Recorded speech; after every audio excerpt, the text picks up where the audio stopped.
Hello, hello! It's time for Ace Attorney! Haha! Yeah! I'm kind of excited that we're actually getting close to the end of Ace Attorney. Yeah. Hello, Matthew Preston. Hello. And hello, Blue. Purple hair game assemble. Yeah.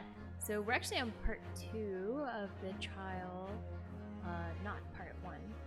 And the last thing that happened was, if I remember correctly, that we were like interviewing these people. Okay, first, let's go back.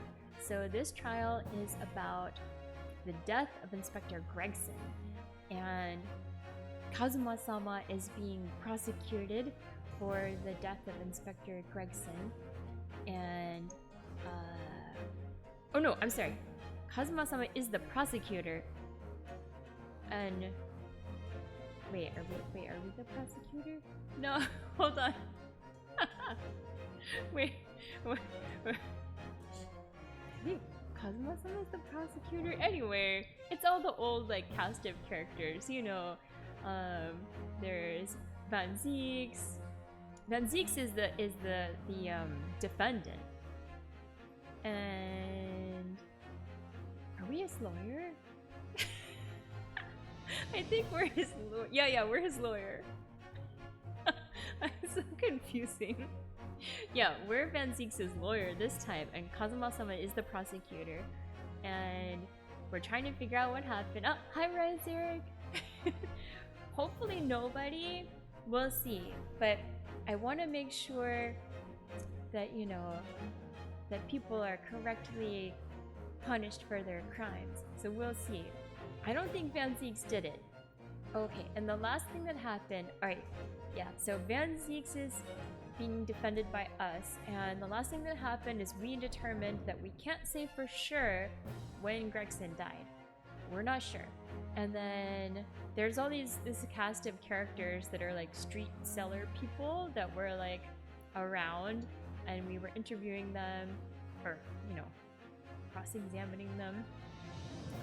And honestly, they weren't that helpful. But then now we found out that we need to call the Red-Headed League, because they were who Gregson was investigating. So then we got like a dismissal, and that was the end of this part. So I think that's what's going on. I think. Yeah. So let's go. Whew. Man, I hope. Alright. 2nd of November, 12:33 p.m. The Old Bailey, Defendant's Antechamber. Ooh. Oh, there you are, Odo. And no jury. That's right, no jury. Thank you so much for the follow, Reito Fubuki. Thank you. Welcome. What kept you, my dear fellow? Hello, Mr. Sholmes. Gina. You sure about what you said in there? That the boss, you know, actually died the day before. It's pretty hard to swallow. Yeah, I like her a lot too. She is so sweet, and she has kind of that like plucky aura. Oh, hi Toast, hi Slave. Yes, I was shocked by the revelation too, Gina. As was I. Possibly more shocked than both of you. It's not a competition, Mr. Sholmes. But I was more shocked than all of you put together. This is the autopsy report in question, is it? Yes. It's strange that there's no time of death noted. I suppose there's a simple explanation. Or perhaps it was a deliberate omission. Oh dear. If it was deliberate, it puts me in mind of the last case we worked on. And Dr. Sai. Oh yeah, that's right. We had the case where there was the coroner The coroner was evil. Can't talk today. Too excited. I know. Anyway, it seems that on the day before Lord Van Zieks discovered his body, Inspector Gregson was investigating the Red-Headed League. So perhaps something happened with them. Come to think of it. You had trouble with those League men too, didn't you, Mr. Sholmes? You were taken in by their trick. Oh yeah, they were like... It was basically just a scam where they would like get people to pay them money to join their Red-Headed League. No.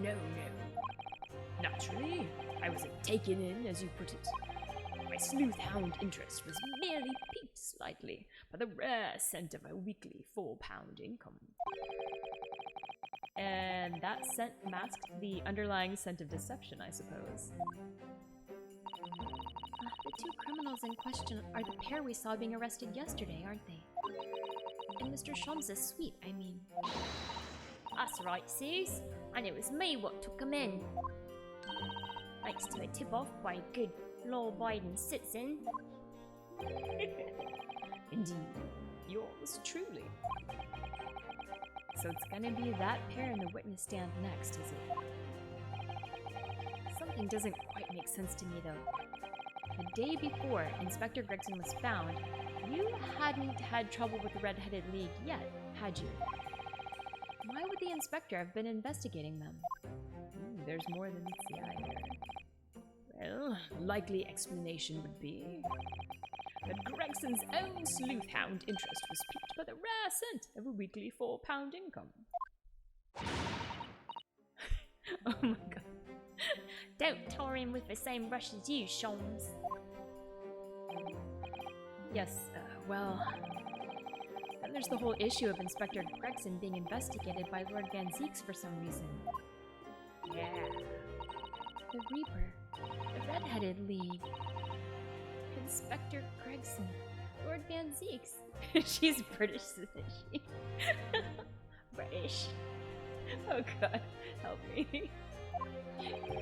I'm the worst, like, attempt at terrible accents ever. I think in like the recording ones they like all have British accents, but I can't do one for everyone. I think like even like Kazuma and like everybody, I think everyone, even like the Japanese characters get like some kind of British accent, but I have my limits. I think everyone's ears has their limits too. And Kazuma. I feel like Gina's written in such a way that like you can't not give her one. I feel as though he knew we'd arrive at this point somehow. Oh, was he like laying clues for us? Gosh, I think you're right. What's he really trying to achieve here today? All the answers will soon be revealed. Observe the time, my dear fellow. This recess will be over very shortly. Yes, you're right. Kazuma was determined that he should be the one to prosecute this trial.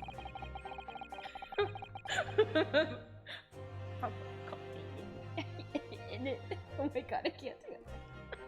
Yes. That's definitely how they write her. I tried my best. I haven't watched enough media with like Cockney accents to like properly understand it. So I always struggle.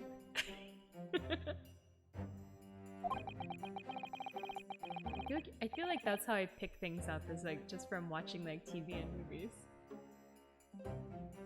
Just what is it that he's hoping to make me see, I wonder? I get the feeling we're a long way from the end of this trial yet. Alright. Are you ready then, Mrs. Sato? Yes! Alright.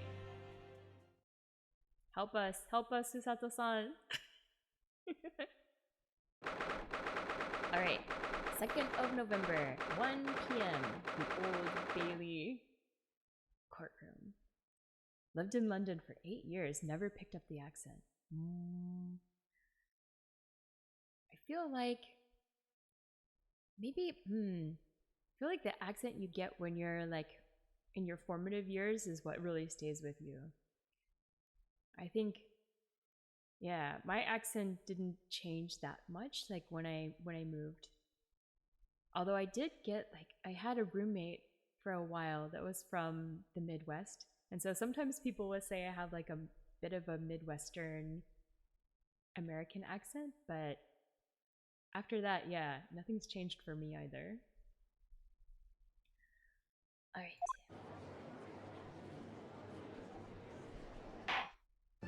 But I never had my original Texas accent. Somehow. Alright. It's Batman, that's right. In the name of Her Majesty the Queen, I hereby declare this court to be in session again.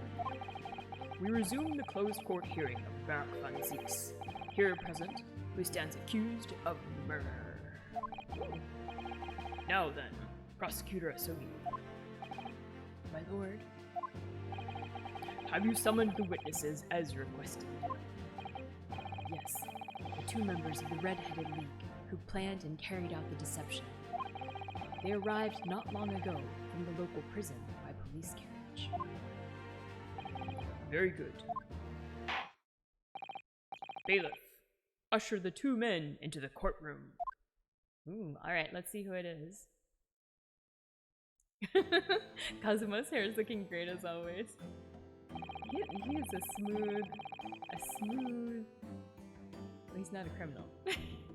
He's a smooth looking mofo, I'll say that.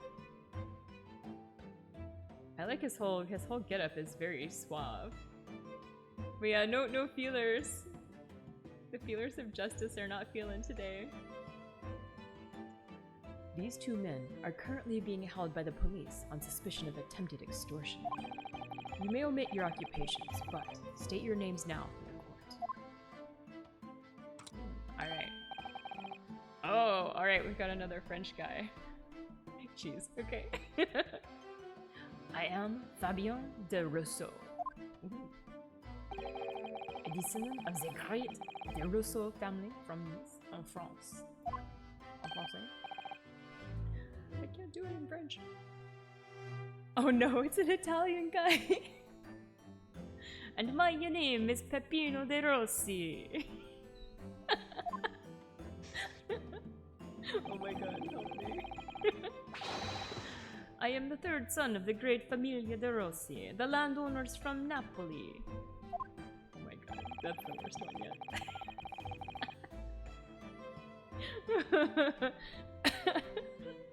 French sounds great. I'll do my best. The Italian, I don't know. I'm just gonna go for Super Mario Brothers style. Oh my god. The 2 men first became acquainted at a boarding school for European nobility. Those who graduate from Tismuk are the future leaders of Europe. But, do you have any idea how boring it is to be born with noble blood? Alors, I make it my mission to get the better of the world by employing the little grey cells of my brain. That is all I am trying to do. So, that's the only reason for this whole grand deception you've been carrying out? You could say that. Not bad, eh? I don't know how to do it. I don't know how to do an accent for this guy. He has the grand ideals, but the petty plans. I'll just make him enthusiastic. This strange combination is the charm of the Hilarious Brothers. They're the Hilarious Brothers? Oh my god.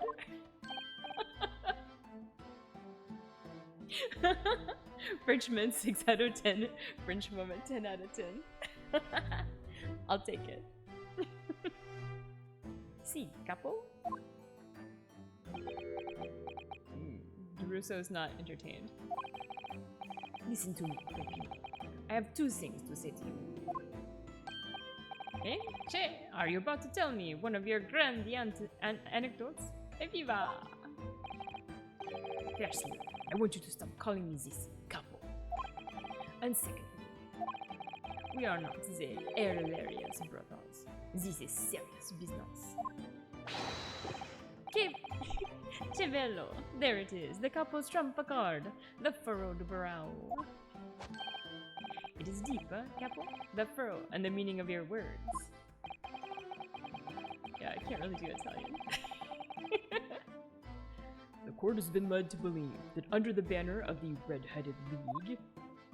Yeah, they're hilarious. You have conspired to swindle money from unsuspecting members of the public. Is this true?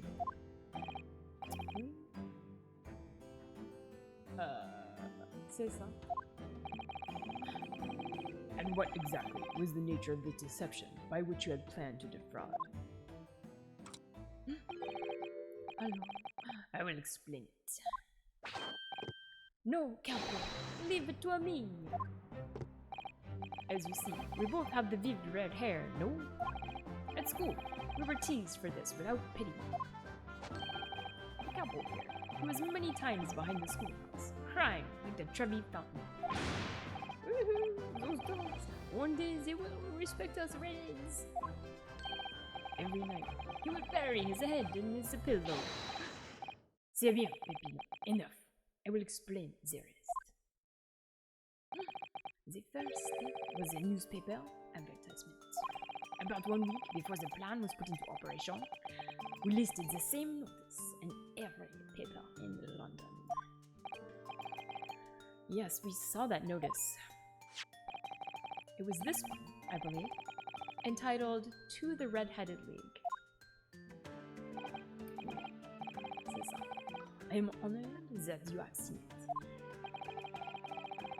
It states that the only condition for joining the League is having flame-colored hair, and that if you satisfy the interview panel and are admitted into the League, you could receive a weekly income of £4. On the date specified, red-headed hopefuls gathered in droves at a park specified in the advertisement, and from each person present, this pair took an application fee of 5 shillings. And with the money to France. It was a plan most elegant, no? No, it was most dishonorable. But to be frank, I'm stunned anybody is foolish enough to be taken in by such an obvious trick. The park was described by one witness as choked with red-headed folk, like a coster's orange barrow. And the day on which all these men gathered to apply was the day before the victim was discovered. Crucially, these two men spoke face to face with every single person present that day. I have seen more red-headed people in one day than I will see in the rest of my life. See, and now, every time I see the couple's hair, I feel sick to my stomach. Wait, what? Why? Anyway, why have we been summoned here today? Sorry? The date for our trial was not until tomorrow, I was told. Naturally, neither of these men have been told any details about this trial. They've only been shown this photograph. Ooh, okay. Very good. So, Mr. DeRusso and Mr. De Rossi, you will now give your formal testimony for the court on the subject of the gentleman pictured in this photograph. Alright, let's see. Of course, we are ready to help with the law. We are always ready to help with the law. I love this guy's just eating pasta. Cause like they want you to know he's Italian. Alright, the man in the photograph. We had more than 1,000 red-headed people assembled in the park on Lime Street that day. But I don't recall the man in this photograph. Oh my god, I can't do it. I'm just giving him some random accent now. But I don't recall the man in this photograph. Hey, Capo? This guy's French and this guy's Italian. He's De Rousseau and he's De Rossi. So he's the French one, he's the Italian one.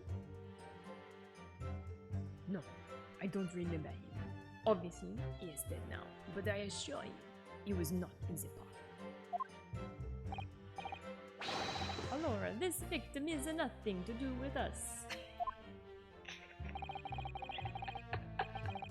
Oh god. I can't do Italian. I'm trying. You have a lot to answer for, Peppino. It is your fault that we got caught in the first place. Yeah, Russo and Mario. Hey, it's me. You've given sworn testimony that this man in the photograph was not present. Can you be certain? Oui, I am quite certain. We did not interview this man. Nobody looking like this came to the park. This I can promise. Alright. It must be noted that you have been arrested for a grand deception, however. Accordingly, this court has little confidence in your assurances. With this attitude, we get nowhere, huh? I know, right? And he's like short too. He's tiny. He's really a sulking now. This confidential document was obtained directly from Scotland Yard. It records an entry from the inspector's private diary dated the day before the incident. It reads, Lime Street, red-headedly undercover. Ah, I have the answer. Maybe there was another similar event in the park on the day in question, eh? That is ridiculous. There's no question that Inspector Gregson was investigating the red-headed man, which means it's quite possible that's when he was killed. Very well. The defense may proceed with the cross-examination now. Yes, my lord. Alright, let's go. Cross-examination time. The man in the photograph. Alright, first things first. More than 1,000 people assemble in the park. Let's talk about it. 1,000 people? That's a very big crowd. It was quite a spectacle. Redheads had come from all over the capital. See, that capo here. He has the magnetismo animal, eh? Ooh. Nobody else could attract so many people. If I could be born again, I would be the capo. All those people wanted was the money, Peppino. The 4 pounds per week. Are you suggesting that you spoke personally with all 1,000 applicants? Oui, that we did. Because every one of them paid us 5 shillings. We take their names, and we take their money, and we take their address as well. Then I tell them we take some days to let them know by a post, e finito. Maybe 2 minuti a person. We start early in the morning, and we stop late at night. So, you earned 5,000 shillings in one day? That's a small fortune. At least they didn't. We take life. Yeah. Who'd have thought there were 1,000 such gullible redheads in London to start with? One of whom was a great detective with chemically altered hair. Alright, statement 2. I don't recall the man in the photograph. Hold it! Or do you? He doesn't look at all familiar? No, I don't think so. And this is a wig, eh? He was trying to trick us. I do not like the people who are trying to trick the other people. Wait, but you were doing it! Says the con artist. Between them, they interviewed 1,000 people with red hair. It would be unreasonable to expect them to remember every face. No, signore. I may be small, but my memory is very large. I never forget a thing. In my opinion, I do not think this man was in the park. It's not gonna give the court a definite, it seems. Hey, Capel? You didn't see a man like this, huh? Alright. Obviously he's dead now, but I assure you he was not in the park. Okay. Are you sure? But according to what you said, you spoke with 1,000 or more people that day. Oui, that's true. My eyes were burning by the end of the day. Surely then, you can't actually remember every single face.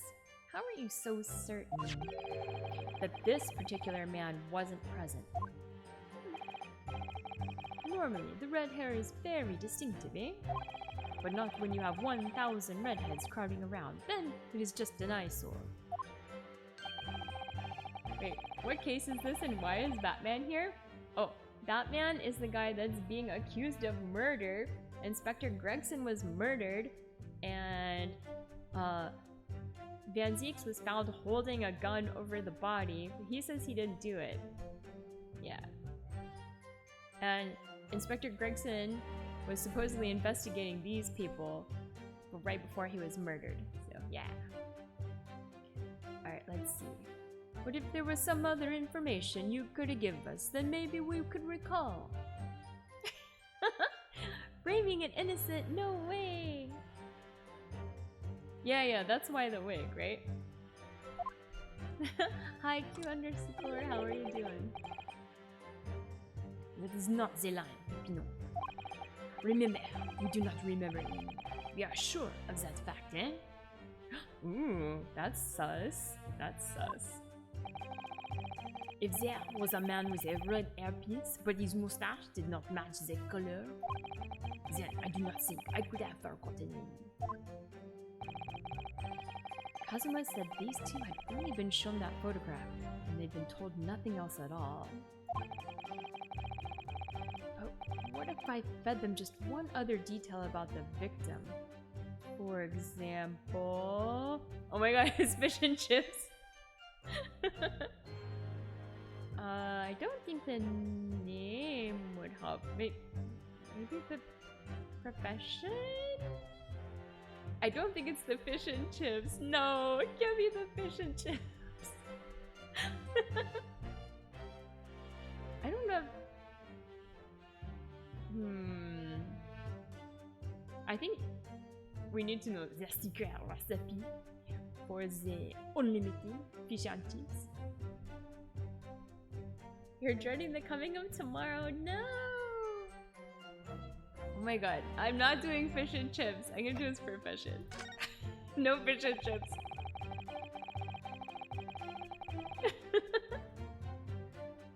I can certainly appreciate that just knowing the man had red hair wouldn't help you remember in this situation. What if I told you that the man in the red hairpiece was actually a detective? Is the man in the photograph a detective?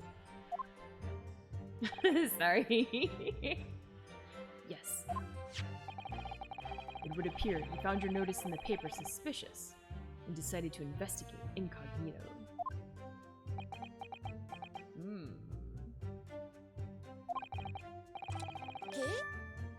Uh-oh. Sorry, but this changes nothing. Oh, but... What's going on here? Excuse me! Excuse me. It is a good one, but... I don't know if he would be holding fish and chips 24/7. Although maybe he would be. He always has been. We didn't find any fish and chips at the murder scene. Ooh. Something to add, Mr. De Rossi? Yes? See, I'm always adding something. Parmesan, olive oil, pepper. What I mean is, did you not agree with your friend's last remark by any chance? Eh? What did he just say about the detective? Yes, that. Keep your mouth shut, Pepino. You have said enough already. But why, Capel? What is the problem? There was a man who said, I am an inspector from Scotland Yard. What? Good lord. I like how they have him standing on a block. Order! Order! Order!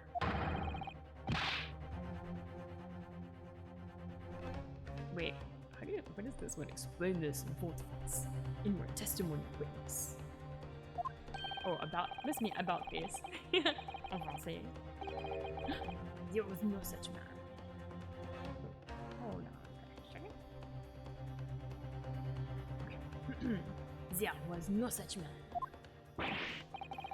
Madai, what are you saying, couple? Have you forgotten it? I have forgotten nothing. Nobody like this came to the park. Basta! You beat me to many things, but not two. The memory and the meals.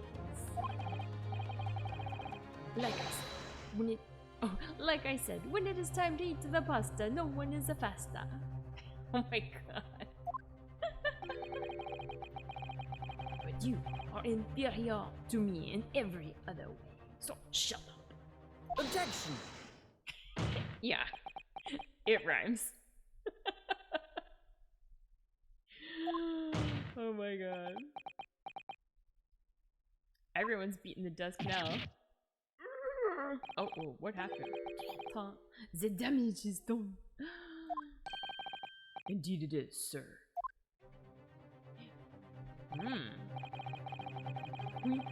There was a man who came to the park, and he said he was an inspector from Scotland Yard. However, he looked nothing like the man in the photograph. It was someone else. How can you be so sure? Because Is this still the defense of Batman? Hi, Aries. Yes, it is. to start with, his face was completely different. See, is true. Is the true. Deruso looks like Buchanan when he doesn't have his glasses. I think you're right. The man who came was a younger. His face was clean shaven. His eyes were sadder. His chin was thin. No resemblance whatsoever, then. Anyway, I was not going to be fooled.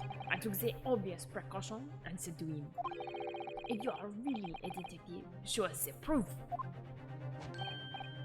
See, the couple here. He doesn't take no nonsense, eh? But he was welcome. He said he had identification. Identification? You mean official police inspector's identification? That is most unconvincing. Sorry, my lord. Counsel, no incognito inspector would offer his identification for inspector. It's quite for inspection. It's quite out of the question. Definitely. Why would he expose his true identity? Clearly, the papers were thick. Certo, capo, you are a genius. As we say in Italia, it takes a thief to recognize another, eh? And what happened after he announced that he was a detective? He became very annoying. He said, "You are under investigation." So I took his papers from him and I chased him out of the park. It was a fantastico. And look, here is the identification. So you stole it from the man. He had it coming. He made us very scared. But he was not who he said he was. Indeed, the person described does not appear to have behaved as a true inspector would. Imagine you open it and how it pops fish and chips. Oh my god. However, I believe it would be prudent for these identification papers to be entered into evidence. I could never imagine Mario in court. But here we are. But I like them. Oh, here we go. The inspector's identification has been entered into the court record. The identification of a man claiming to be a detective inspector confiscated by Mr. Deruso and Mr. DeRossi. Yep, we gotta check it out. Now, let us return to the witness's testimony. Alright, let's look at this here. We have so much stuff now. Good lord. Alright, Metropolitan Police warrant card. What do we got? Can't find anything out of place. Alright, can we open it? Come on. Here we go. Well, I suppose we should see what this inspector's identification looks like inside. Alright. Okay. Hello? Yes? No fish and chips. Yes, it definitely looks fake, doesn't it? Out of interest, what name is given? Probably just something plucked out of the air. It's Tobias Gregson. Wait, what? This Scotland Yard insignia looks genuine to me. But how? And the department and identification number details are all correct as well. Since when have you known those? Do you mean to say? I know it seems incredible, but yes. I think this is a genuine identification book issued by Scotland Yard. Yeah, his name is Tobias, yeah. That's unbelievable. This is the real thing after all? Alright, it is Inspector Gregson's police identification. It's the official warrant card issued to him by Scotland Yard. Alright, anything else on the back here? Nothing, I think. Alright. I guess that's it. Alright. Good to know.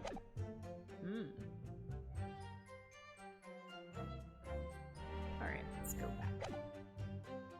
Now, let us return to the witness's testimony. Laura, this victim has nothing to do with us. Oh really? Oh really?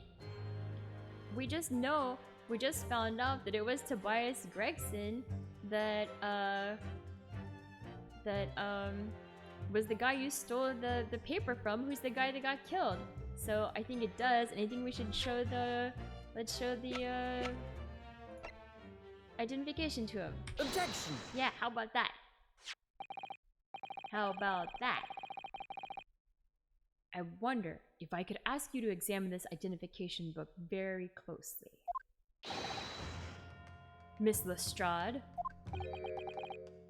Why Miss Lestrade? What is your attention here, Counsel?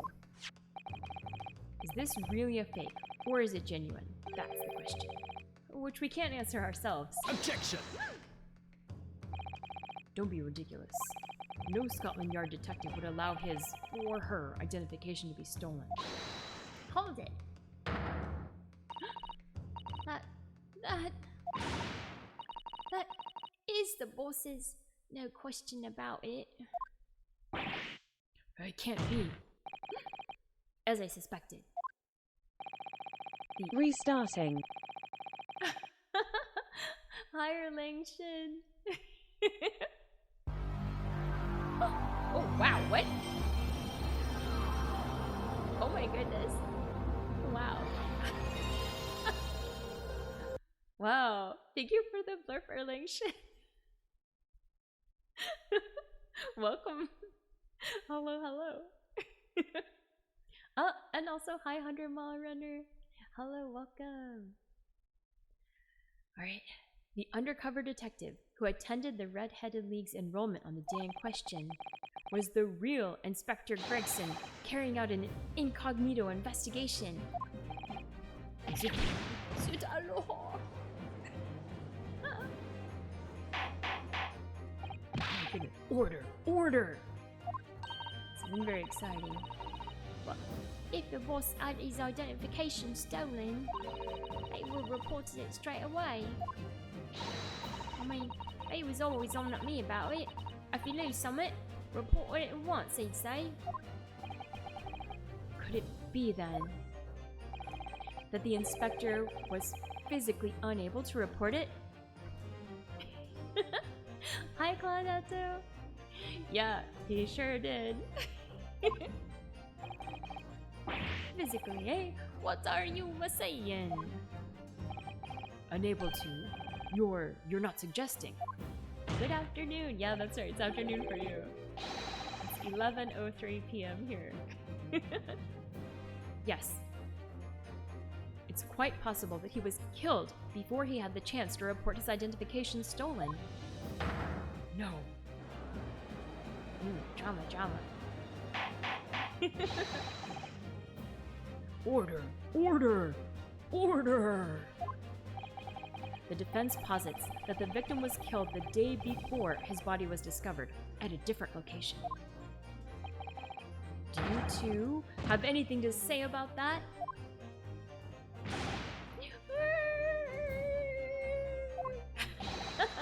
I know nothing. I done nothing. Pull yourself together, Peppino. Mon Dieu, you can behave a little more like a master criminal than that, no? Now I wish I had returned to Italia. Oh my god. Stop crying, Peppino. Please. Otherwise, no, this guy's supposed to be French, and this guy's supposed to be Italian. He's De Rousseau, and this is De Rossi. So I'm trying to do a French accent for him, and I'm trying to do Super Mario for this guy because I can't do an Italian accent.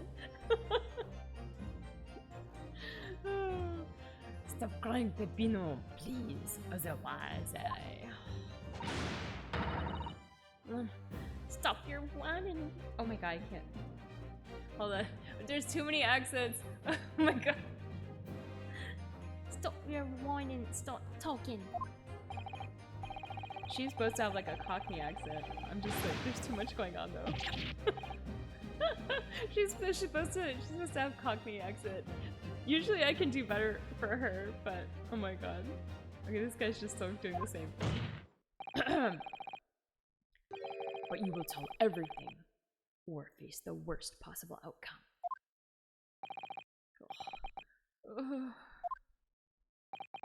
You will dry your eyes and testify again. Oh, my rule about accents is I keep it to a certain range of people's.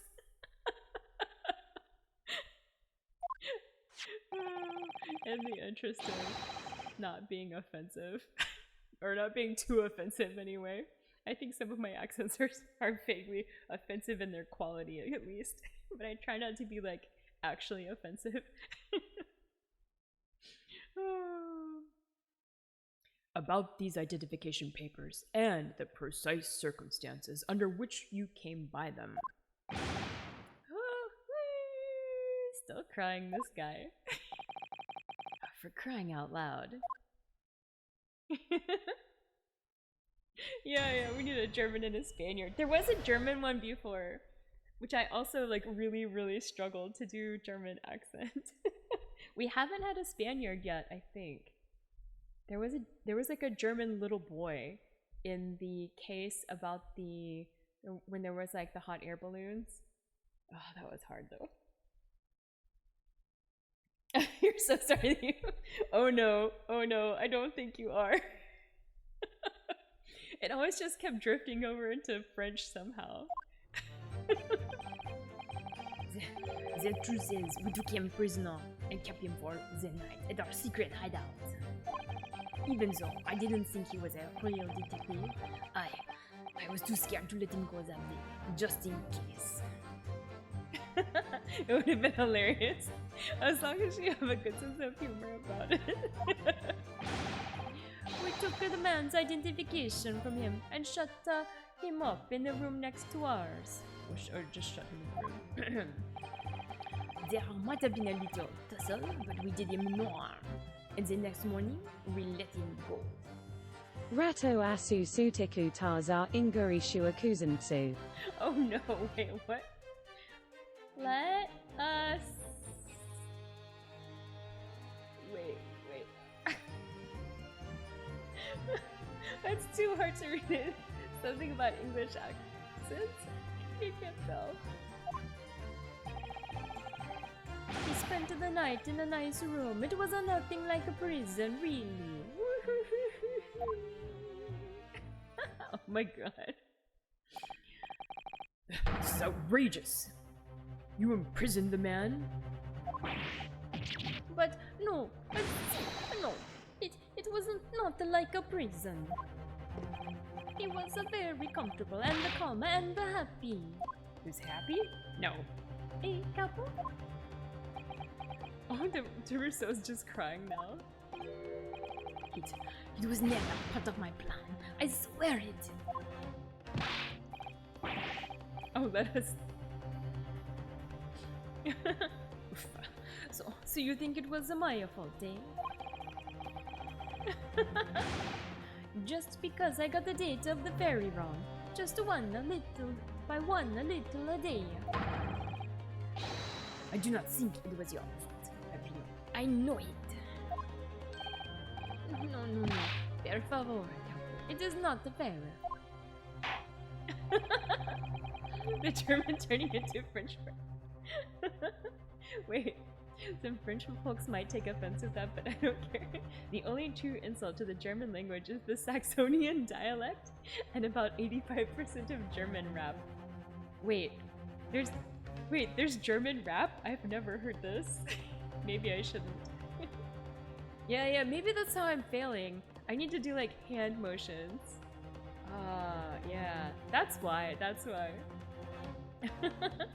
Oh no, really? Oh no. No gangster. Oh my goodness. You shall have plenty of time for squabbling back at the prison, gentlemen. Wait, it's like G-Unit never stopped making music. Oh dear. Ugh, I don't believe this. How could he have been a real detective? Counsel for the defense, proceed with the cross-examination. So on the day before the incident, Gregson spent the night confined in this pair's hideout. Okay, interesting. Alright, cross-examination. Let's go! The detective and the identification. Alright, so first we're just gonna do our usual, just press on everything. Alright, they kept him for the night. Hold it! Hold it! Do you realize what you're saying? You have to believe me. I never intended for that to happen. And I'm sure the detective did not intend it either. Do you think? But there was nothing else I could do. See? Nothing else. This was the first crime for the capo. He was at the end of his wits. The mere mention of Gregson makes me crave fish and chips. I know. The man with the 100, like the endless supply. I have told you before, Pepino, that is not the way to describe a criminal mastermind. What about this secret? What about this hideout of yours? An old, empty house behind the park on Line Street. We rented the place for 2 days. It was an inspired idea by the couple here. An impulsive idea, I would say. No. Not impulsive, inspired. Eh, couple? What am I supposed to say to that, huh, Pepino? And it was in the house described that you can find Inspector Gregson, was it? Oui. But you have to remember, I was under the impression that he was a pretender, not a real inspector. That doesn't quite add up though. If you didn't think the man was a real inspector.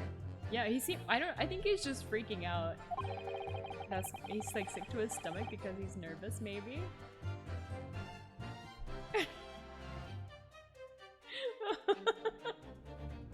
Oh no. Taxi patient. Cool German car. More German cars. Mind block. Oh my goodness. There would have been no reason to take him prisoner, would there?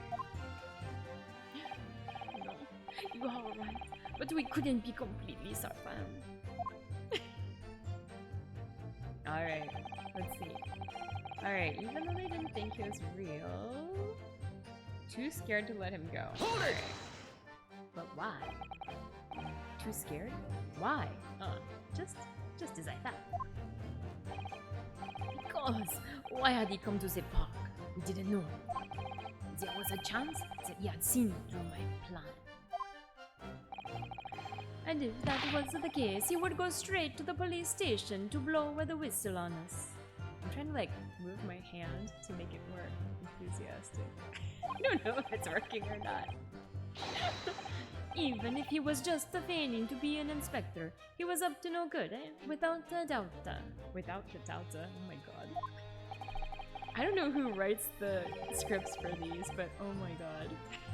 I think most people would agree that it's you two who were up to no good. Well, see, you may be right. I couple. The point is, we were not able to escape from England immediately.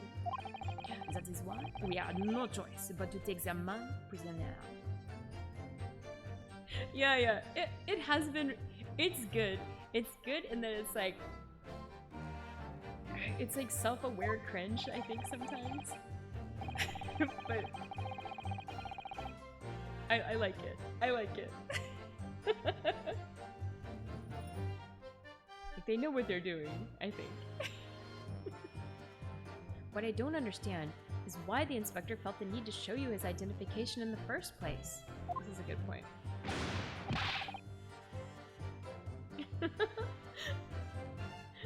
I'm enjoying this, the back and forth about the German rap. I'm gonna look some up after this. If you have any recommendations, let me know. See, I ask myself the same question. We were writing down the names and addresses of all the people who we took 5 shillings from that day. I have forgotten what name he said, but the address is started. I think both. Both options are good. I don't think I have links turned on, but you can like write the names of them, and then I'll copy it and check it later. Ooh, the address startled him. Okay. See. Address, Scotland Yard, Homicide Division, he said. What? Why would he give us addresses the Homicide Division? He probably didn't like your face, Peppino. Anyway, I was not rude. I politely asked him why he had said it. And that's when he started to say he was an inspector. Not long afterwards, he took out his identification. What was Inspector Gregson playing at? Tell the court what happened next. You took him back to your hideout, you say. See, we did. Alright, that was like a long cross-examination on that statement. Alright, we shut him in the room next to ours. Hold it! I wonder if he actually was like dead? He was in the room next to theirs. Was he like murdered over there? Alright, that being this identification book here, correct? See, that is the one. What made you believe that it was a forgery? I've never seen a real one, of course. But he was so suspicious, this man. Oh wait, weren't they saying he was a different guy? Alright, I'm copying this. I'm putting it in my notes for later. Okay. Hold on. Too many windows are open. Oh my god. Okay. Got it. Okay. I only have one screen for like all my windows and I have so many applications open. It's crazy. Alright. Allora, I was thinking it must be a falso. Hey, capo? Schwester Ella? Table dance? Oh my god. Alright. I got it. Okay. Alright. I have notes for later. It is just as Peppino has said. We were convinced it was not genuine.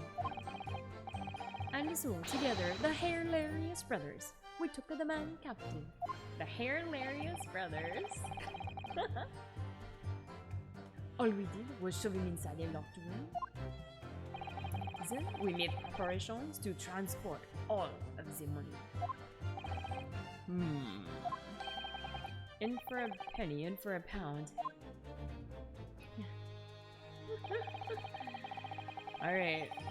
Might have been a little tussle. Ooh, alright. Oh wait, but also they said that this guy didn't look like Inspector Gregson. That he like didn't have a mustache, right? And it's like he had a pointy chin or something? So, very sus. Hold it! Okay. What do you mean by a little tussle exactly? It was nothing, just a minor incident. The false inspector, he was a real piece of the work. Hi, couple. What happened? It was a disaster. We gave him a nice room, and what does he do? In the middle of the night, he tries to escape through the ventilator. Can you blame him? Well, we chased him, yes, and we caught him again. Sus, yeah. Can you blame us? Wait, you didn't shoot the man in your haste, did you? Who do you think we are? Of course not. I simply caught hold of him again. And took him back to their room. Okay, sus. What's going on here? What's going on here? Excuse me! Excuse me. Mr. DeRossi, is something wrong? Me? I love he does do the Super Mario punch. You're right. Something Mr. DeRousseau just said seemed to make you... well, it seemed to make you act even more strangely than usual. What was that all about? Cavolo. At times like that, you don't want to have the capo after you, believe me. And I speak from a personal experience. Oh my god. Personal experience? That is enough, Pepino. There is no need to say more. The truth is, the night before we put the red-headed league plan into action, I was scared. It was not fair to the couple, but I tried to run away. It's a shame you didn't manage it. But the couple here, he came after me like the turban, right? Turban? And he dragged me back to the house, kicking and screaming. I still have the bruises to prove it. Hi, couple. Bruises, you say?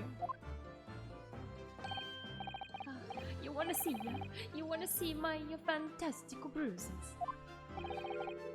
That's enough for now, Pepino. No one wants to look at any part of you.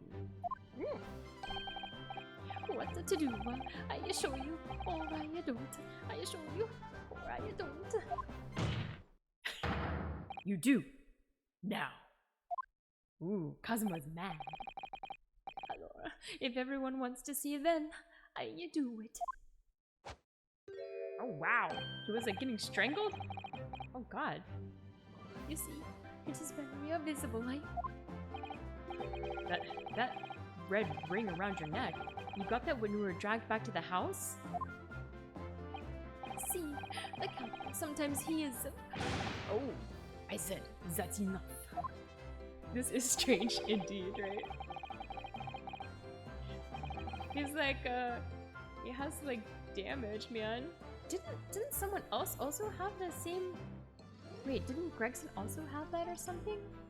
I think, or maybe not. Somebody else did. We saw it recently. Wait, was it one of the... I think it was one of the other people that we were, one of the, what do you call them? One of the street vendors that was testifying, right? The gossip guy? I think, well, we'll look later. Pepino's neck has nothing to do with what we are talking about here. You have my word. Yes. What is your opinion, Council? About this red ring around Mr. DeRossi's neck? I wonder, Does it matter? Yeah, of course it's important. It's never not important in Ace Attorney. Mr. DeRossi, I'm going to have to ask you to amend your testimony with details about that mark on your neck. I can't. You see, everyone is interested in what I say.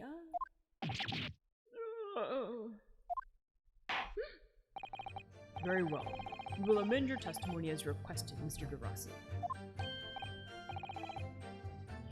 See, if you really wanted to know. Alright. Now we have... Here we go.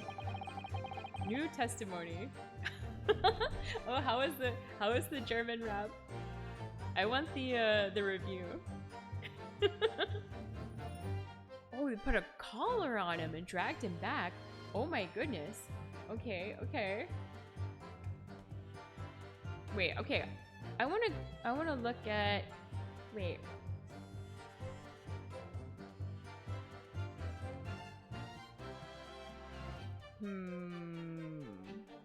So he's saying that DeRousseau put a collar on the two very different suggestions. I'm super curious now then. They put the collar on the victim, Gregson, but he didn't have any damage on his neck, right? So should we show the picture? Let me look. Let's look here. I don't know if we can see it though. Hold on. He doesn't have any... Maybe we should present this as proof that it's not... I don't think we can do anything else. I think we should present this. Yeah. Alright. Objection! Present. You will be going back. Oh my goodness. No? Okay. I'm definitely gonna check it out. So the day before his body was discovered, Inspector Gregson was taken prisoner while working incognito. No, it was not like that. It was hardly a prison. It was an invitation to stay. It was only... However you describe it, there's one glaring inconsistency that remains. What inconsistency is this, counsel? I would ask the court to look closely at this photograph of the victim, Inspector Gregson. Yeah, he doesn't have any damage. You will see that there is no red ring visible around his neck. This game uses a lot of difficult words. Yes, it does. I've learned some new vocabulary, even, which surprised me. Eh? But that makes no sense. It was me who took the collar off of the man in the morning. Ooh, okay. And I saw the red bruises on his neck, just like I have. You've never seen buckled jacket cuffs? I don't know if I have either. Yeah, the legal jargon. There's been so much legal jargon. That's why, like, I tried to do the Japanese version and I was like, I can't understand any of these words. There's too much vocabulary. Given that the mark is still clearly visible on this witness's neck, we'd expect to see bruising on the victim, who was put in the collar more recently than Mr. DeRossi. Indeed. That is most peculiar. Yeah, it was on one of the other people, right? That we saw. That we interviewed last time. Oh, you made me chibi. Wait, did it work? Did it work? I think it will. Hold on. There we go. Alright, yeah, this is my new chibi. Is it working? Am I stuck? Okay. I think it's working. Maybe? Oh, it's acting a little weird. Hold on. Why are you stuck? My god. Chibi, why are you stuck? Chibi, don't be stuck! Hello? It's totally stuck. No! Very weird. Is live 2D being weird? It is. No! Alright, I think I might have to put it back to the regular one, but I don't know why. The regular one was fine, right? Oh wait. It's good now? Oh! Alright, seems good now. Maybe. Close enough? Alright, I think it's working. If it starts being weird again, let me know.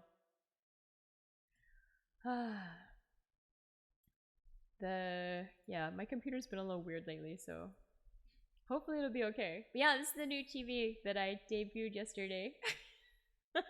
You can switch them back and forth again, and the redeem should all work as well. Let's see. But what do we tell you, huh?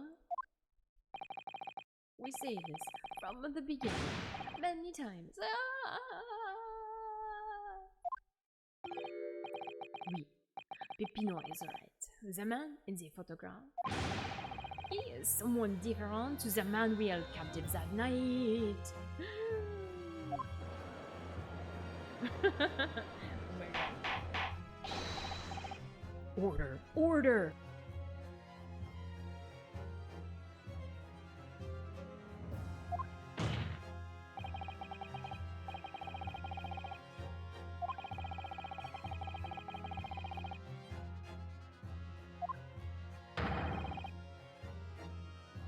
Objection!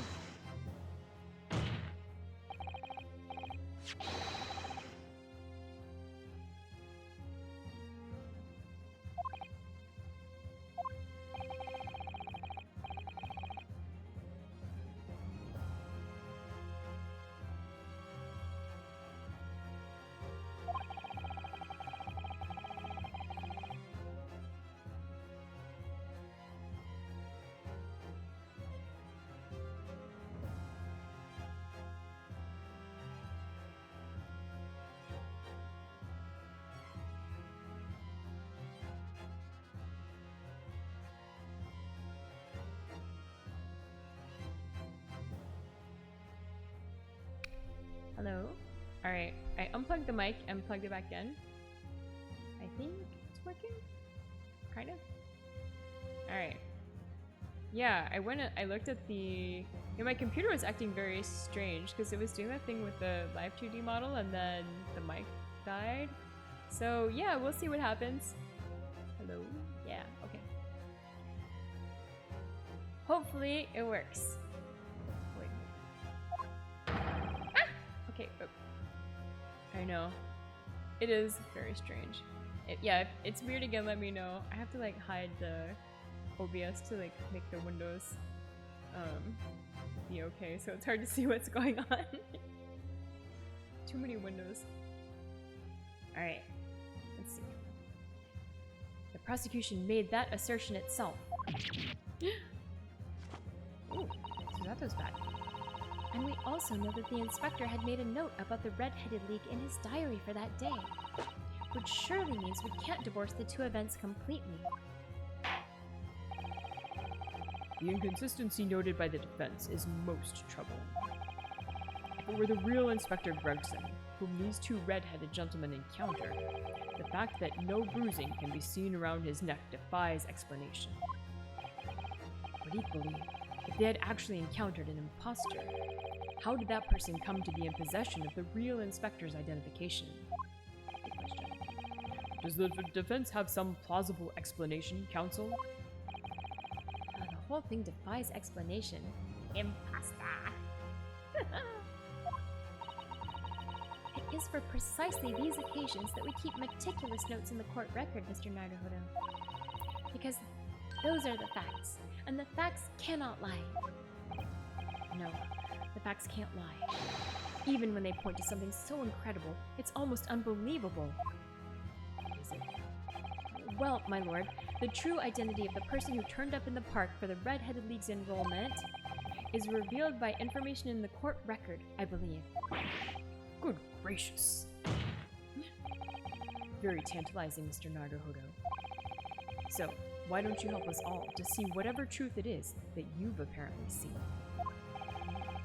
Who exactly was this inspector that appeared before Mr. De Rosso and Mr. De Rossi. It was an imposter. I think it was the, yeah, it was one of the witnesses in the court record. Let me check. Wait. People. Alright, let's look at the people. Yeah, this guy right here. Gossip. Look, see? He's got a... I remembered it. Oh, is Sparky dead now too? No! Wait. Weird. Sparky's voice isn't coming through anymore. God, I wonder what happened. No, Sparky! The auto works, but Sparky's voice doesn't work. Alright, I'm gonna kill Sparky and then restart Sparky again. Alright. One more time, Sparky, with feeling.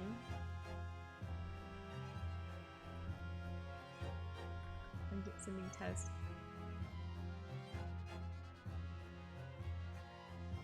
Nope. Weird. Okay, let me look at the settings here. Hold on. Audio. Okay, it might work now.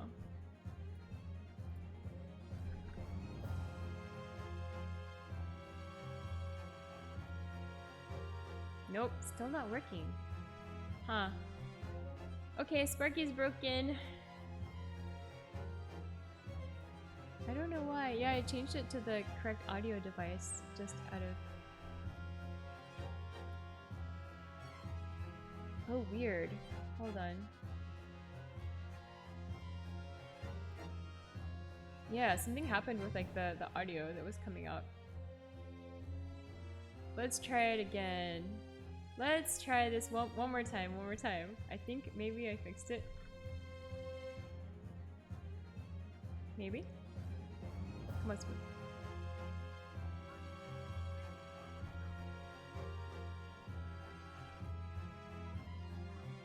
Wait a second, now that's like coming out of my... Hold on. Hold on. It's very strange.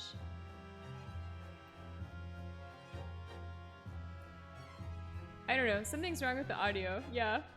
She's sleeping. Alright, maybe Spark is broken.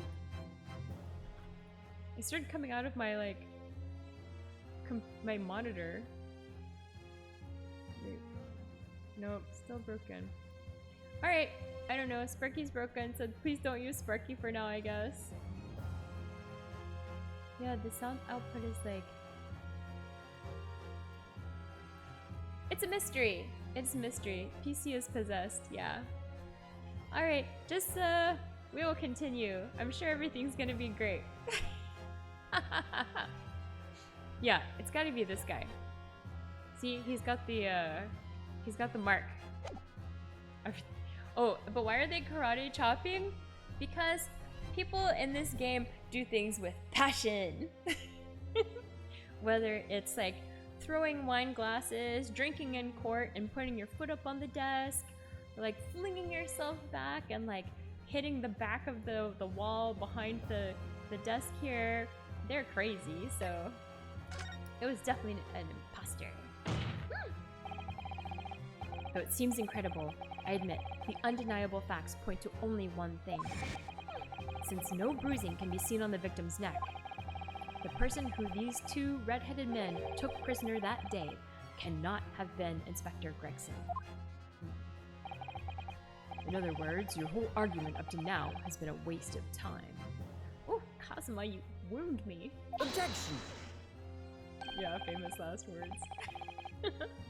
On the contrary, I haven't finished. What? There's no bruising on the victim's neck, so the question immediately posed next is... Who exactly was this man in the park on Lime Street, found to be carrying Inspector Gregson's identification? See, that's right. We tell the same story every time.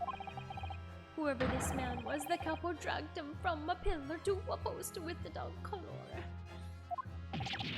Mon Dieu, Pépino. I was not so harsh as you say, huh? So who was that photo inspector, eh? What was he? Kiki? I know, right? The dog collar? Come on. Clearly, the defense has an idea about that. About the true identity of the man. Oh, about the true identity of the man these two imprisoned that night. I must ask the counsel for the defense to elaborate post haste. Who did the witnesses encounter in the park, posing as Inspector Gregson? Yeah, it's gotta be this guy. Take that! Alright. Goodness me, isn't that? One of the witnesses who was in the stand in this very courtroom earlier today. A nameless man whose only occupation appears to be peddling hearsay to passers-by. Objection! What on earth would a street seller be doing with a police inspector's identification papers? Witnesses! Is this the man or not?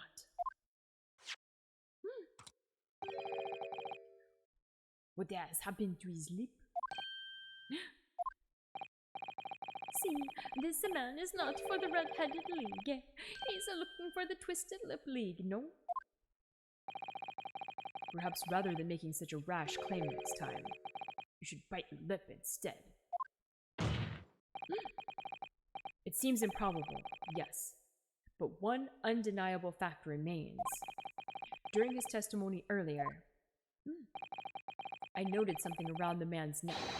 A red ring of bruising. Eh? What? The defense demands that Mr. Gossip be brought back to the stand. Alright, let's talk about it. Order! Bailiff, bring the aforementioned witness back into the courtroom. Immediately. Alright then. Here he is.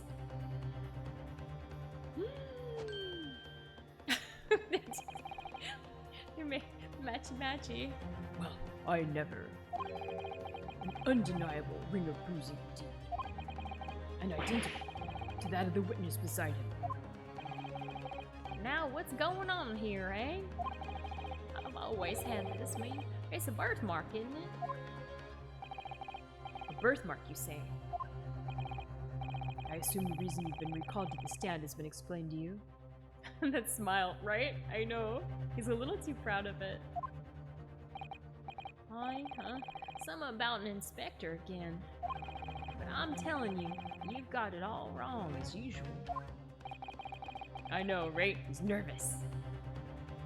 You're denying all knowledge of it. Well, of course I am. Are you trying to kill me with all this nonsense, eh? Well, at least you'll have more stories to peddle back on Fresno Street, won't you? Now, we're going to need you to testify again. And you, Mr. De Rousseau and Mr. De Rossi, I'm sure you'll cooperate, won't you? Do we have any choice? We are in a big trouble, hey couple. That's quite enough dilatory chatter. Proceed with the testimony. Alright, no more chatter. Let's get down to it. The inspector and the identification revisited. The man who claimed to be an inspector that day was definitely not this man. Oh, really? Okay. Is it right to see? You think we would forget those grand lips, huh? I'll never leave Fresno Street, alright. I've no interest in any red-headed lead. I'm all alone in the world, me. I've no kinfolk or nothing. Why would I be involved in something like that? The cheek jiggle physics. Yeah. It's kind of horrific. Just look at me, eh? Does it look like I could carry off a disguise with a face like this? Good question. Maybe not. The jowls of justice. Oh god. It would certainly appear that we have the wrong man. What have I been trying to tell you, huh? There was no need for this pointless testimony. right. I'm just a simple peddler, remember? Fresno Street's all I know. How would I have come by a police inspector's identification book, eh? Well, yes, that's hard to explain, but... Huh. A brief cross-examination, I think, counsel. Very brief. Isn't there anyone in this courtroom who thinks I might be onto something? I stand steadfastly at your side as always, Mr. Naruhodo. No comment from Kazuma. Fair enough. Cross-examination. Alright, let's go. Alright, first one. Definitely not this man. Alright. Or, are you sure? So you say. But how can you be quite so certain? There is no need to urge your hands on the desk, monsieur. Surely, the reason is obvious, no? Because I have never before seen lips like this. Nevertheless, there's a clear red mark around Mr. Gossip's neck. And it looks very much like that left behind on the neck of your colleague by your prized collar. Mon Dieu, with your words, it is like you tried to wring my neck. It does look very much like my neck, though, eh? No, this is a birthmark, lad. The biggest lips in London and a neck to die for. They broke the mold when they made me. For the first time in my life, I feel lucky to have been born with red hair. And I thought being Japanese made you stand out in London. So you maintain that you've never seen this man before? I swear to by the flames of my hair. So fierce pride has outgrown the frustration with your hair now, has it? Alright. Next statement. I think we forget those lips. I don't know, would you? Hold it! Good question. Well, yes, I don't imagine I'll forget those lips in a hurry either. That is what I'm saying. For some reason, it makes me want to eat. How did Fabienne call me? I need Claire. You know, I've never seen the hair as black as yours before either. Such a big kiss. No! No, strong no. Oh my god. Likewise, I'd never seen hair like yours until I came to Britain. That was just so horrific. Oh my god. Yeah, I like everyone's reaction is the same. No, no, no, no. See, maybe it's a national trait, huh? Maybe all the people from this man's country have these grand lips. No, lad, I was born right here on Fresno Street, and I've never left. He just seemed like he needed to have a hick accent, because he's got the overalls. I don't know. I think he's probably supposed to also have like some kind of lower class like English accent, but I couldn't do it. He just has to be a hick. Oh, that is the problem. So you definitely didn't go to the park on Lime Street that day, Mr. Gossip? Look like a dance? Yeah, they do. That guy's moving and grooving. Now, how many times do you want me to say it, eh? He's from Texas somehow. Yeah, why not? I think that's just as likely as anything else. Works for me. Alright, he never leaves. Alright, no interest in the red-headed league. Is that true? Is that true? Hold it! Let's see. So, you'd heard of the red-headed league, had you? You don't get a name like Gossip for nothing, eh? It's my business to know what's going off in town. I sold that tasty tidbit to a fair few redheads that came past me. Everyone likes Freem. Exactly. Just between us, I even got a sandwich to cough up for it. Well, he does have a very red nose, if that counts. Who knows? But as you can see, my own hair's not got a hint of red in it. And in any case, Fresno Street's my patch. You won't catch me sidling off to some other part of town. So, No, sir, not likely. Or is it likely? Wait, what's going on here? excuse me. Excuse me. Oh my goodness. Mr. Duraso. Keeps having a stomach ache. Oh, oui. Can I help you? Did Mr. Gossip's words just now lead you to remember something relevant, perhaps? Oh no. Oh no, you know what? I can't. Oh. I need to like watch some YouTube videos about how to do specific accents. Oh my goodness, Raiders! Hello! Hello Raiders, welcome! Thank you so much for the raid, Ayami. How are you doing? How was your stream? We're doing makers and crafting. Wait, what were you doing? Oh, thank you! Yeah, thank you for the congrats. You're just in time for terrible accent time. Yes, you are.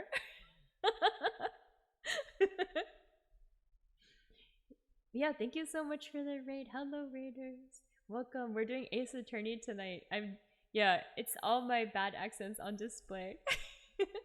Probably Jordy or Scouse. Oh no. I'm gonna have to, like, do some research. So. Oh wait, I accidentally went forwards. Oh no. Alright, well, we'll see what's going on here. Mario's on trial. Let's see where we're going. It was the other day when I was looking for a place near the park. A small house or something. To be the headquarters of your redheaded league, yes.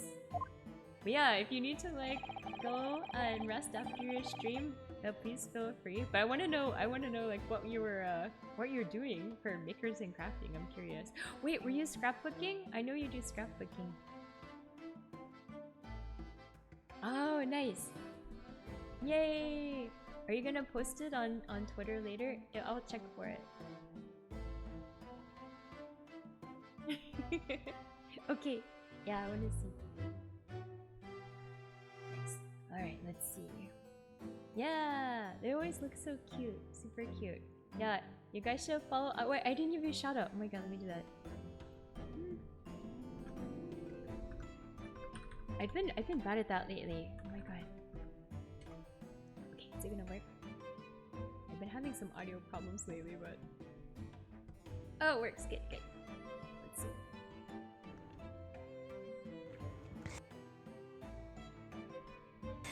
Okay. Oh no! Wait, no! It stopped. Ready to say, honey?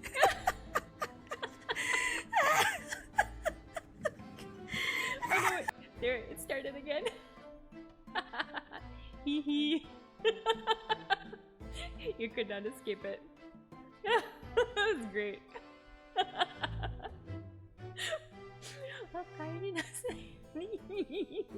Oh my god, amazing. Everything's exposed. That's right. But yeah, please follow Ayami. Yeah, she does a lot of different streams and she's my friend, so I recommend. Please do follow. Alright. Alright, let's see. So right now we're trying to defend a guy who I like to call Batman, and he is convicted of killing another one of the main characters in this story. No! Okay. Well, we've got all kinds of crazy people here. Let's see. I visited an housing agent on Lime Street and there I saw him. Yeah, Sparky's still broken. I don't know what happened. I'm having some weird audio problems with my stream. So sorry if Sparky is broken and can no longer talk. So don't do the Sparky redeems. Yeah, the audio output for my computer is very strange now. So I'll look at it after this. Ah, so it saw him. Yeah, scuff happens. Definitely, especially with this computer. That's what happens when I buy the cheapest gaming computer. It's not a bad computer, but it was definitely, well, it was bought with economy in mind. This man was paying money to the agent. What? Mr. Gossip with a housing agent? Gaming in this economy? Yeah, déjà. Oui, he had some kind of contract in his hand and they were clearly discussing terms. No. You're mistaken, chum. I've never left Fresno Street, me. Like I said before, you mistaken me for someone else. Someone with the same face. No, the capo is right. I remember it too. He was paying the man with the banknotes. With notes? Like I said, that wasn't me. I was curious why this man with the dirty clothes had so much money. So I looked at the name on the papers. And what name was written? Mr. Gossip? No, this man, he lies. He tells you that he has no name. But in fact, his name is Hugh Boone. It's better than Mr. Gossip, I think, see? No! Oh my god, the drama! I'm a peddler of tidbits of information, like I said, on Fresno Street. And that's that. Dun dun dun! I don't much like folk talking about my personal life. Indeed. And it is not the intention of the court to invade the privacy of witnesses. Very well. I shall respect your wishes, sir. The aforementioned name shall be redacted from all court records of this trial, assuming no objections. Objection! Oh, there is an objection. Alright. I'm sorry, my lord, but the defense does object. Because the name just mentioned has a very deep significance to this case. Good gracious. Do you similarly object, Prosecutor Asogi? As it happens, my lord, that particular name has already been mentioned during today's proceedings. Well, I never. In what capacity? Hugh Boone. The name of the leaseholder of the room. Let me put this very simply. The victim's body was discovered in your rented room. Oh my god, it's all coming together! I suggest, sir, that you start talking. Well, alright. I suppose that might be the case, Alright. Let's get some details from this guy. So your real name is Hugh Boone.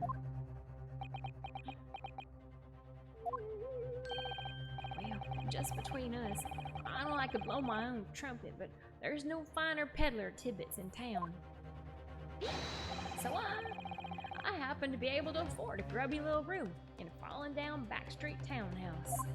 But there's nothing in that room other than like the weird all this stuff, right? You do? Once every 6 months, I go and pay the rent to the agent on Lime Street. I remember now. There were 2 vulgar redheads in there last time. Maybe he said he goes every 6 months. So that means he's had it for at least a couple of months. Yeah. If either of us is vulgar, it's not to me. Think again, Pepino. Why didn't you bring this up before? It's like I told you already. I don't like talking about my personal life. I'm a tidbit peddler as far as everyone else is concerned. No fuss. Judge doesn't like that. You will update your testimony to include this most surprising revelation, Mr. Boone. If I must. So, the leaseholder Scotland Yard has been looking for since the body was discovered has been here under our noses all along. Alright. So we got the new data. I rent the room where the fellow was found. It's true. For what difference it makes. Hold it! Alright, let's find out here. So, you live in that room, presumably, do you? No, I don't live there. What do you think? There's no bed, is there? Just a desk.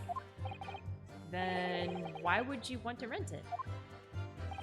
Well, I don't think I should have to say, really. Drama. Then how about the notice board in there? Which was covered from top to bottom in confidential documents only the police should have access to. No, that board's not mine. The inspector must have brought it along. Wait, how does he know the inspector? It's only the other bits and bobs that belong to me. The desk and the chair and that. Wait, if he's got the desk, does that mean he also has like the photo of Mrs. Vigil on there? People don't generally carry enormous notice boards around with them. The real question is, why was Inspector Gregson killed there, in your room? Well, obviously, I've not the faintest idea.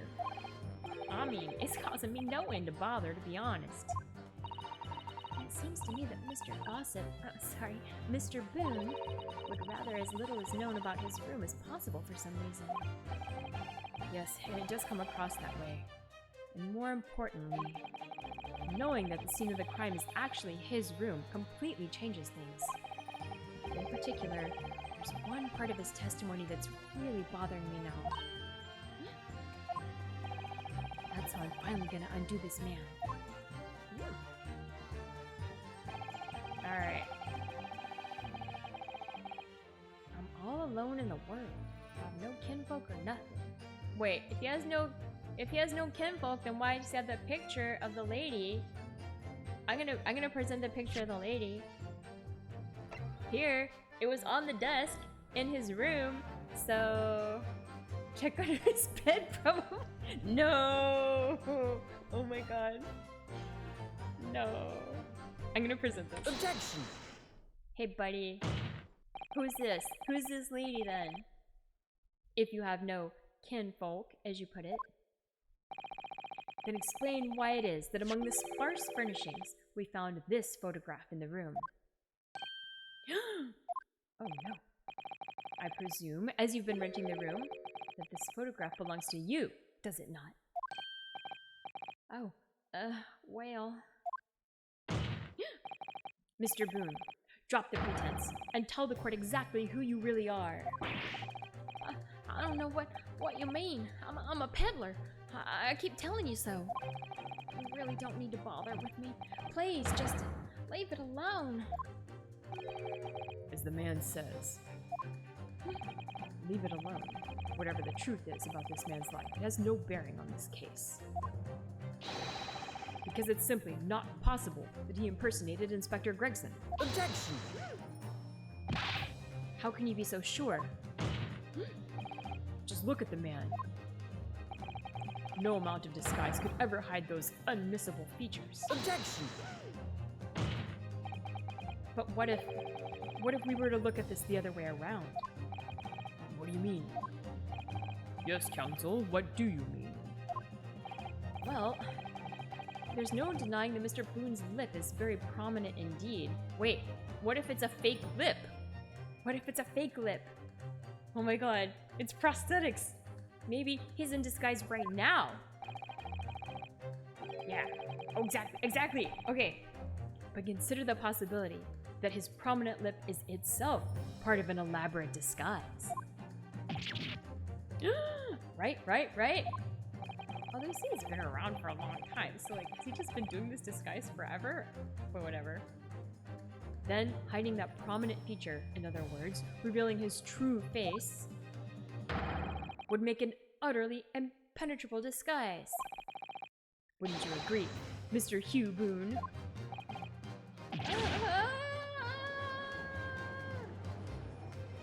I think he has to be, Mr. Vigil, the missing husband, because he had the picture of Miss Vigil on the desk, so it has to be him, right? I think. Let's see. Good. Witness, are you still hiding the truth from this court? Is he? Is he? If that's a disguise, then underneath it, his true identity must be. Yes, that's right. There's really only one person he could really be. Rip his lips. No! Oh my god. My lord, The defense believes it can reveal Mr. Boone's true identity to the court. No, please, no. Ooh, okay. Drama. very well then, counsel. What is the true identity of this peddler who goes simply by the name of Gossip on the street? Alright, who do we got here? No. This guy right here. Daily Vigil. A man who's disappeared without a word to his family. He was the former chief warder of Barclay Prison. This has gotta be him, right? Take that. Your real name is actually Mr. Vigil, isn't it? Mr. Daily Vigil. I don't recall that name, counsel. Who is this Mr. Vigil? It's a name I encountered yesterday, my lord. It has to do with a certain client of Mr. Herlock Sholmes. A young gentlewoman came to the detective asking him to locate her missing husband. The woman in this photograph, in fact. This is Mrs. Vigil. What? From what I understand, you haven't returned home since the night before the inspector was found dead. But of course, on that night, you were being held captive by the two red-headed League men. And last night, you were put up by the prosecution service in preparation for testifying in this trial. Because we've been led to believe that you, Miss Venus, and Mr. Sandwich were all homeless. Being important witnesses in this case, we needed to know where we could find you, of course. And that explains why you've not only been able to return home, but also unable to contact your wife, who's been beside herself with worry, waiting for you at the Vigil residence. Now you just hold on a minute. I don't have what I'm talking about, really?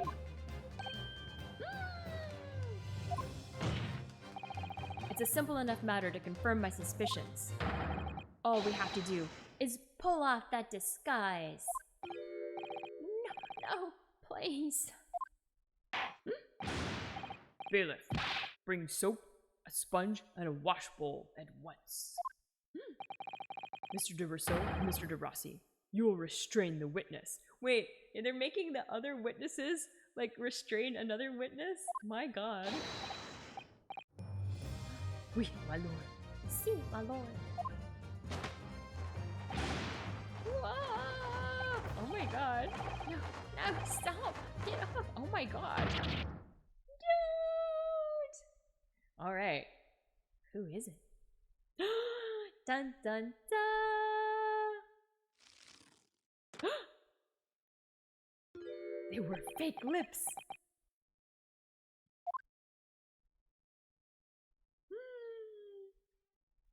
Indeed. How dramatic. Well, we are now seeing your true features, I presume.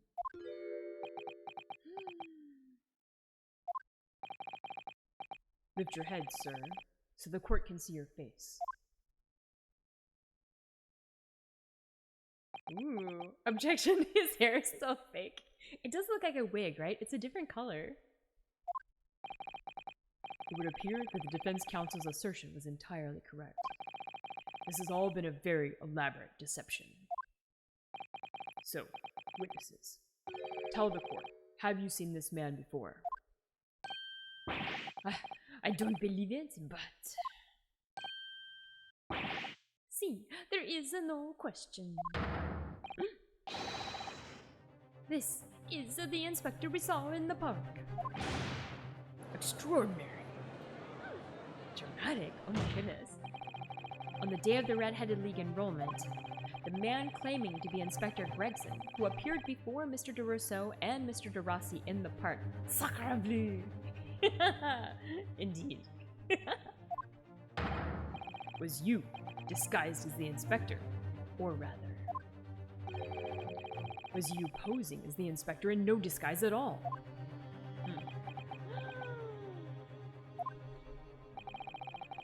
Mr. Vigil was formerly employed as the chief warder in Barclay Prison. The chief warder? Is it Barclay? How do you say it? Barclay or Barclay? Well, whatever. Then your career had promise. Why? You would quite possibly have become the future governor of the prison. What on earth have you been doing peddling tittle-tattle on Fresno Street? Well, it's been 10 years since Mr. Vigil worked at the prison. 10 years? I'm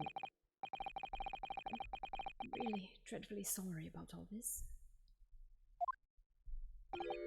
Yes, it's true. I am daily vigil. And you were the chief warder at Barclay Prison 10 years ago? The accent was fake too. Hey, lately this looks like a proper English gentleman, right? So where did Mr. Hugh Boone come from? Oh no, but Sparky's broken still. I think. I wonder if I can... Hold on, I'm gonna try like one more thing to see if I can fix Sparky. I know. I'm sad about Sparky too. Hold on, let me see. I just have to figure out which audio source is the right one. It says this is the default? We can try. Pog Online Poggers. Alright, there you go. I fixed it.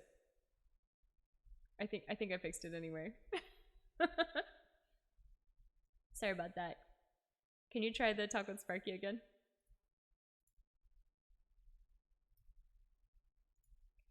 There's too many audio sources and then they got confused and now they're not the right ones anymore. Ooh. Hold it, Sarunoni. While it may seem like a crime, Mio's antics are all part of the fun. Ooh. No need to take it to court. Let's just enjoy the teasing and laughter together. Oh wow. More corn treats for me, Mio. Corn grinning cat face. Corn grinning cat face. Oh, yay, it's fixed. Thanks Sparky for being on my side. Boone is the other me. It's a name I invented. Well, evidently, there's a great deal under the surface here. No, it was my fault. Well, it was my computer's fault, but I couldn't pick the right audio source for Sparky. I switched it to like a bunch of different ones and it wasn't the right one, but turns out this is the right one, which is strange, but okay. I'm ready, Sarunoni. On a scale of 1 to SpongeBob, I'm a solid Squidward. But don't worry, my snarkiness won't stop me from having a great time with you all. Oh, nice. Let's get this stream rolling. Corn open mouth smile. Wait. Oh my goodness. I'll explain everything. I'll tell you just how wretched my life has become. It's really low. No. As you say, it was 10 years ago now that my employment as Barclay's chief warder came to an end. Alright, we're gonna get all the details Boop, here. boop, boop. Oh, you got the boobs! Having left the prison service, I searched for some new occupation by which to earn a wage. But times were hard in London, and I found no suitable engagements at all. In desperation one day, I turned my hand at selling wares on Fresno Street. But your wife appears to know nothing of this. She still maintains that you are the chief warder at Barclay Prison. I was utterly determined that my wife should not know of my failings, which is why I've never told her. I opened an account at the bank under the name of Hugh Boone, but I rented the cheapest room I could find on Fresno Street. The scene of the very crime we're investigating. Yes, that's right. Ooh. I place from which I could emerge every morning at 8 as a squalid peddler, and transform myself back every evening at 5 into a well-dressed man about 10 before returning home. That quickly became my daily routine. And then? I was puzzled by the lack of furniture in the room. That explains it. Well, why on earth didn't you just tell us this in the first place? I have a wife, son, and 2 sons. And without wishing to sound self-conceited, they regard me with some pride. I couldn't bring myself to disappoint them. So instead, you decide to conceal your occupation from them? Yes. Yeah, I didn't realize they had kids either. Made such a terrible mess of everything. Still, one thing doesn't add up.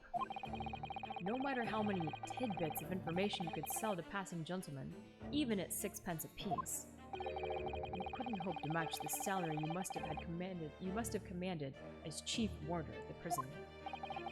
Very true. To have kept your family in comfort despite 10 years of somewhat misbegotten employment. And? Letters. All things to Inspector Gregson. What? Inspector Gregson? What on earth?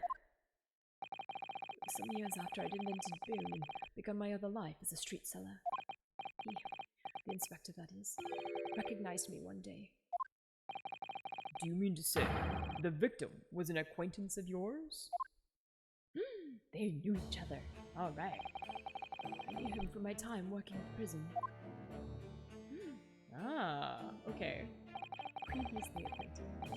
When he saw what I'd become, he was deeply troubled for me and my family. And from that day forward, he visited me on Fresno Street with increasing regularity. Then, one day, he asked me if I would carry out a secret assignment for him. A secret? What was it? I was to impersonate the inspector. Why is he doing this weird hand motions for? What? Impersonate him?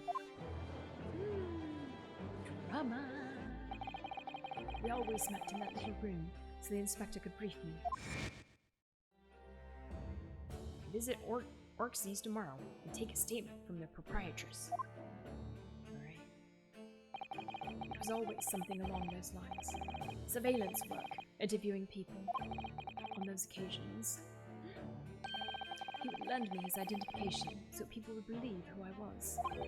My instructions were to make an impression, to let people know that Inspector Gregson had been at work. He's been reading too much JoJo's. With his hand motions?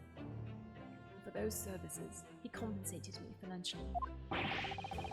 Scotland Yard inspector willingly relinquished his identification into your care with intent to deceive? Yeah, he's voguing. Strike a pose. That, as I'm sure I need not point out, is a very serious criminal offense. But why? What was the point of you impersonating him? I truthfully do not know. All I can say is that the inspector warned me on numerous occasions. Wait, what? Oh, the fish and chips has returned! Oh my goodness! Now, remember, Vigil, I need your solemn word. You don't blab about this to anyone, alright? Ever. He just shoved him back in his pocket? Oh my god. Even if, well, if I end up a croaker. No. In time, he started to bring papers with him to the room as well. It became something of a second office for him. Ooh, okay. So, in fact, the person who declared himself to be Inspector Gregson at the park on Lime Street was really... Yeah, maybe he was the Reaper. Was he the Reaper? Maybe. Yes, it was me, acting on the inspector's orders. As usual, I removed my boom disguise, and then went as instructed to the park, armed with the inspector's identification book. It never occurred to me that the bruise on my neck might give me away.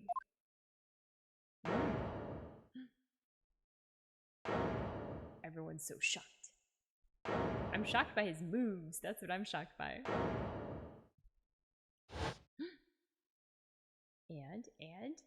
And? What else is happening here? Well, it would seem this confession completely destroys the defense's case.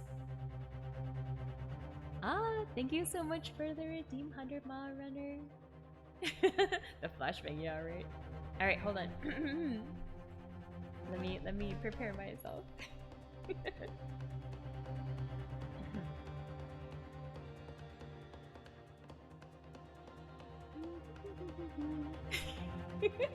Okay. Ara. Hopefully that was good. Thank you so much for the redeem. Alright. Shocking.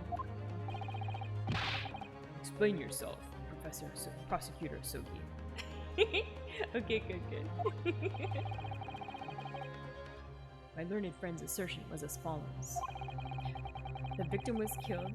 Pay for the kills, get an RR. That's true. There's always like the anticipation drama.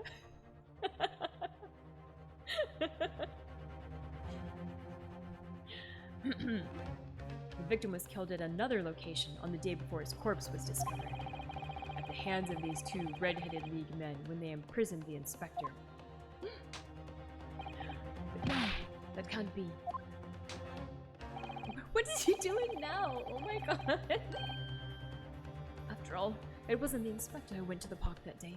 It was me. Oh goodness. Finally, we have clarity. We had nothing to do with this murder of the inspector. And merci, Monsieur de la Défense, for proving it. What? Oh my god, the drama! It's like your desk slam, but with subs. Yeah, he was kind of like... weak sauce. Order! Order! Order! Indeed, it would appear that we have reached a de facto conclusion of sorts. These witnesses had no involvement in the murder of the victim. As proven, somewhat ironically, by the defense. Fish and chips? I think so. I hereby call an end to the cross-examination. Alright. But now what? Now what? Hold it! Hold it? Okay. But wait, there's more. Yes? Oh my goodness. Okay. Pardon me, my lord, but with your permission, I would like to pose one further question to the witness. Kazuma? What question, counsel? It concerns the events of 10 years ago. Wait, really? Wait. More shocked faces than a Bollywood drama? Yeah. Everyone is so dramatic in here. And yes, he has two swords in the courtroom. He has an original one, and now he has like a Western style sword as well. Because, you know, he spent too much time with Van Zieks. I think Van Zieks also had a big sword, right? But that's nothing new, because there's been like people with guns in the courtroom. All kinds of crazy antics. Alright, 10 years ago. Is this about your dad? Ah, that's right. It is. I want to see Van Zieks in a live action. Oh my god, I would love to see Ace Attorney live action. I believe you would have been present at a very significant execution that was carried out at the time. 10 years ago. Yeah, I miss having him in the courtroom and keeping the record. He hasn't really broken anything this time. The execution of the professor, Genshin Asogi. That's right, your dad was a serial killer. I want to know exactly what your involvement was. Yeah, oh, he broke our hearts. Yeah, he was only really present at the beginning, which is crazy since it's like his trial. Where is he even run off to? Is he like off on the side somewhere? I don't know. Oh, so he lost his job around the same time that Kazuma-sama's dad was executed, so maybe it's all related. It has to be related. Oh. Answer me, man. One moment, counsel. Yeah, this is kind of unrelated to the trial, buddy, but okay. Yeah, exactly. Is this related to the current case?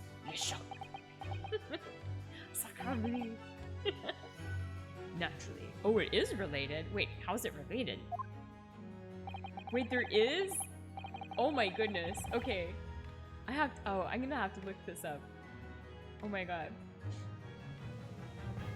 That's exciting. Yeah, is it like this? But it might be like the original Ace Attorney though, but we'll see. I'll look it up later. It is the prosecution's belief that this case and the events of 10 years ago are inextricably linked. Does the defense concur, counsel? But it still could be good. It won't have Van Zieks, I guess.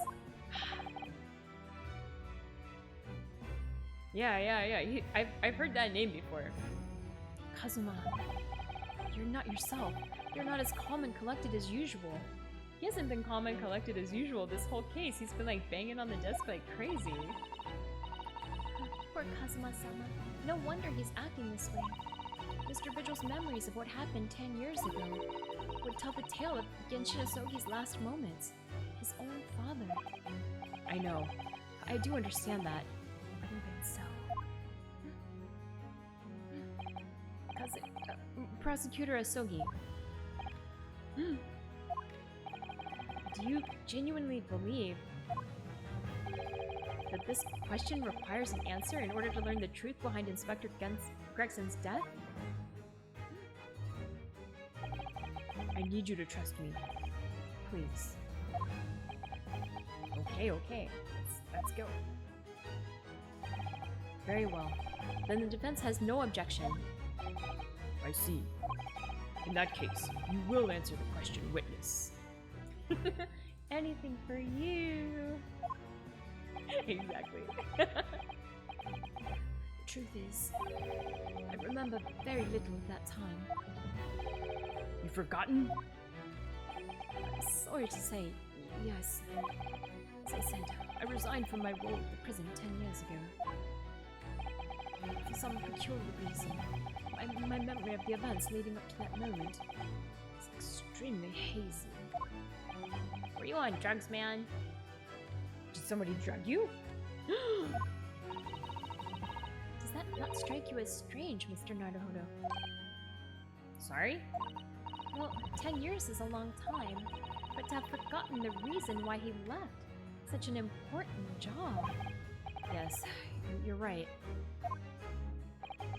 And not only that, Mr. Vigil's claim contradicts what we already know. The human spirit is a fragile thing. It's broken all too easily. Which is why we have a tendency to wrap it up for protection. Wait, what? Sorry, it just sounded kind of sus. Sorry, the human spirit. I'm afraid I don't understand what you mean. When we experience pain and suffering that we feel unable to bear, we block it out, obliterate it from our memories. Yeah, exactly, right? Seal it away. But it never truly leaves us. If the seal is broken, the memories resurface. And when they do, that fragile spirit may finally be crushed. Is that what happened to you, Kazuma-sama? But I really don't. Kazuma-sama. But if it must be crushed, then so be it, because the truth will not stay buried. It's coming out, one way or another. So dramatic, Kazuma-sama. Right. Now I understand. It's clear what his intentions are. He means to expose the truth at any cost. Perhaps if I pointed out the contradiction in what Mr. Vigil claimed earlier, it might cause some crucial memories to return to him. But should I? Do it! Oh, should I present the evidence or not? Do it! I have no idea how this is going to go. Let's go. Right in his ground. Yeah, exactly. I have no idea how this is gonna go. But this is a court of law, and I have a duty to pursue the truth. Mr. Vigil, I'd like you to take a look at this. Evidence that clearly contradicts your version of events. Wait, what do we have? I'm not even sure. No. A picture? Letter of introduction. Oh, the dismissal notice. Okay, let me look at this. Does this actually have the reason? Oh yeah. He says he doesn't know or whatever. I think it's this one because this actually says the reason. Violated Clause 132 of Her Majesty's Code of Conduct for Prisons. Aiding and abetting the escape of from this prison of convict. Who is it? Just prior to its execution. Alright, it's gotta be this thing, right? Okay. Take that! Take that! What is it? Just a few moments ago, you made the following statement. I resigned from my role at the prison 10 years ago. Oh yeah, he said he resigned, but he didn't. He got fired. Well, yes. In other words, you claim to have left the post of chief warder of your own volition. Well, yes, of course. Why? Tell me. Do you remember seeing this document before? No, I don't. This is a dismissal notice ordering the immediate termination of the prison staff member's employment. A dismissal notice. And the name on the notice is yours, Mr. Vigil. What? It's mine. So you didn't resign from the prison service at all. For some reason, you were dismissed as chief warder from Barclay. No, there's been some mistake. I'm sure. I'm sure I tendered my resignation.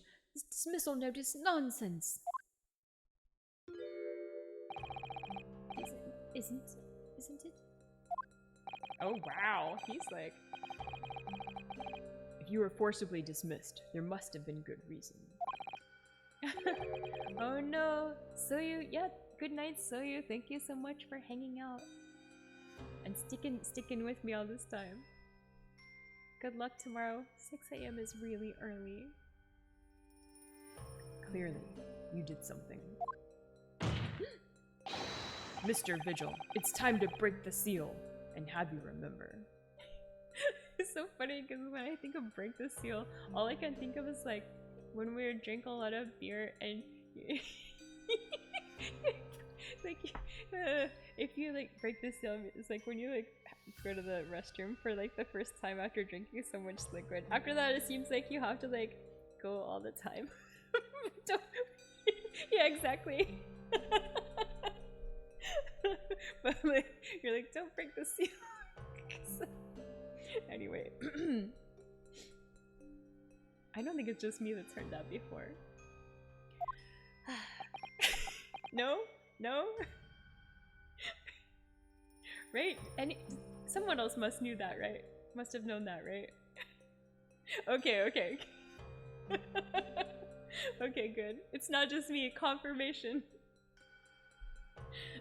Alright. Back to the story. According to the few remaining records, the final execution that you supervised was on 17th of June, 10 years ago. And on that day, something very serious took place at Barclay Prison. 17th of June. What was that? The professor's execution? Oh, let's find out. Does Sparky know? Of course, Sarunoni. Breaking the seal refers to the frequent need to use the restroom after starting to drink alcohol. It's like opening a floodgate. But don't forget, staying hydrated is important too, even if it means more bathroom breaks. Grinning cat face sweat droplets. I like how Sparky's incorporating emojis now. Thank you, Sparky. Indeed. Yeah. The professor's execution? Professor. As you were the chief warder at the time, it stands to reason that you would have been present throughout the proceedings. It does sound familiar. And yet, that execution never took place. This is all new. See, now you're learning. You're learning such useful things here.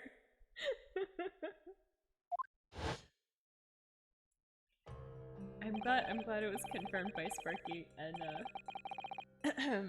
Sarunoni. The convict, ostensibly executed earlier that day, later re-emerged from his grave.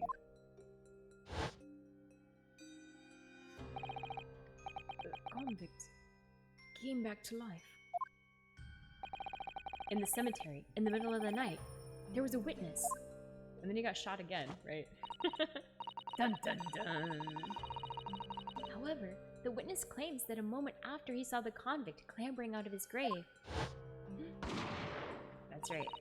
a gunshot rang out from over his shoulder. Oh, and this was like Mr. Roboto guy, right? And the bullet pierced the professor's chest, killing him instantly.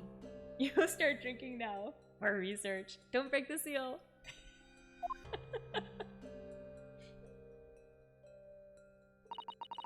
Those may have been the professor's actual last moments. Yes. Seeing as you were in charge of overseeing executions at the time, you must know the truth about what really happened. It's in your head, somewhere deep down.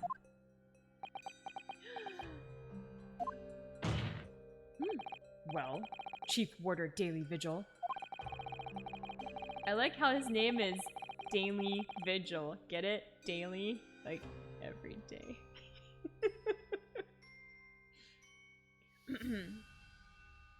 He's keeping up a vigil every day. Okay. I know there are memories in your head that can explain what happened on the 17th of June, 10 years ago. And now it's time for you to drag them up. I'm from your pipe now. Yeah, oh my goodness. Go right ahead. Oh, puns for day. Daily puns. Oh no. No. What? Wait, what?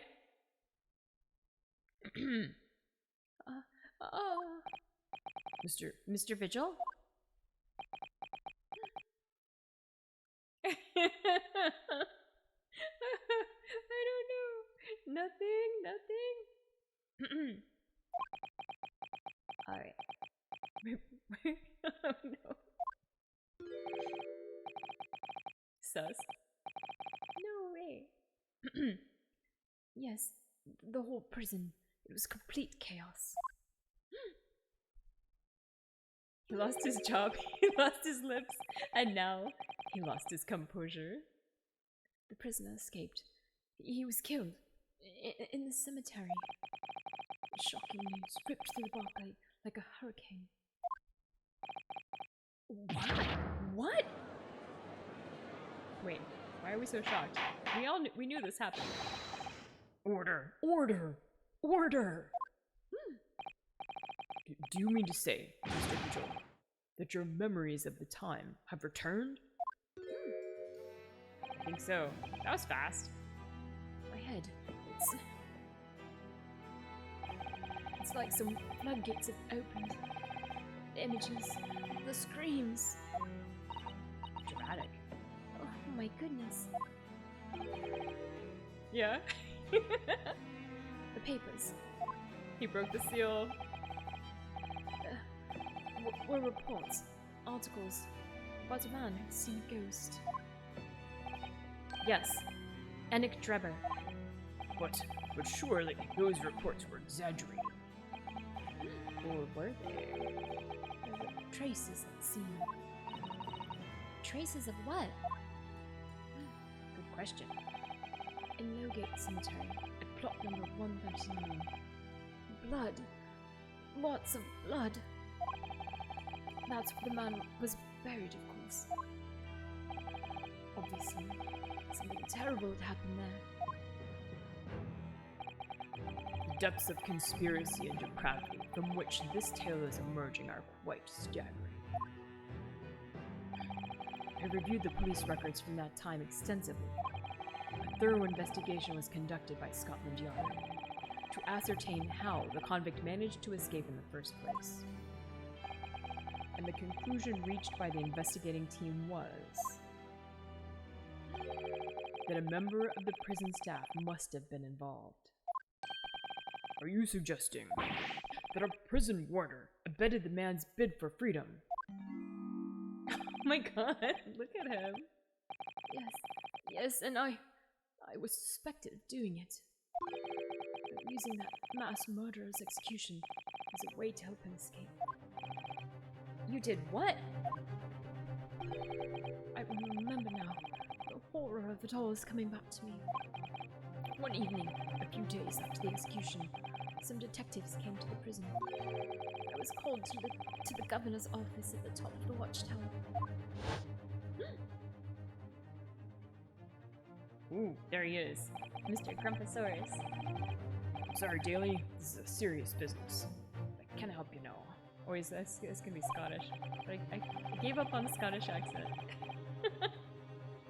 As chief warder, you were responsible for overseeing the execution of 4, eh? He's buff. Well, it seems the fellas at Scotland Yard want to have a few wee words with you about it. About it. I can't do Scottish though. I gotta practice. You better pack your things, laddie. You are to attend in person. Alright. As soon as he told me that, my mind just went completely blank. And the next thing I knew, Aye, laddie, I'll do me best to accommodate ye. Let's give it a wee Scottish touch, shall we? Fire away with your questions. Flag Scotland grinning cat. Nice. Oh wait. Oh, he was going forward. Oh my god. He is. Oh goodness. Meltdown. Oh no. Oh no. Okay. Eyes rolled back in the head. Passed out. Okay. Order. Och, it's nae easy task, but I'll gie it a try. Purple burglar alarm in a Scottish accent sounds like purple burglar alarm. Flag Scotland grinning cat face. Not bad, not bad. I did hear that was like a thing that Scottish people struggle to say, right? Order! Bailiff, fetch a doctor at once. The drama. No, Sparky. Court is adjourned for today, with immediate effect. Wow, okay. Dramatic. So, with Mr. Vigil's collapse, proceedings came to an abrupt end for the day. I think that's supposed to be my voice, but... Once again overshadowed by the legacy of that notorious killer. appearing like a cursed ghost ship on a foggy ocean. On a foggy ocean, my goodness. Lord Van Zeeks, Mr. Vigil, Kazuma, and Gregson. All of them bound by invisible chains anchored to the same wreckage in the murky depths of the past. Indeed. But the miraculous light that had been trying to cut through the gloom and shine on those tragic events. I know, he really does, right? I give him more of like an earnest, I just use my own voice for him. Was playing on the edges of the truth at last. I know, it's playing on the edges of the truth. Amazing. Is that the end of this? Oh, okay, that's the end of the section. Alright, we did it. To be continued. Dun dun dun. Let's save it. Of course. Hundo P. Yes. Overwrite. Ah. Wait, is there more? There's more. The cliffhanger. Alright. I think this might be where we're gonna stop for today, although it hasn't been, it's only been like not quite 2.5 hours, but I think this is a pretty good stopping point for like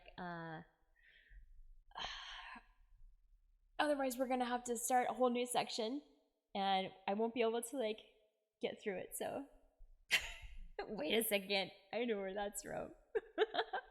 Never gonna give you up, Sarunoni. Never gonna let you down. Never gonna run around and hurt you. Never gonna make you cry. Never gonna say goodbye. I'll be here, bringing the fun and corn forever. Corn grinning cat face. Corn grinning cat face. My god.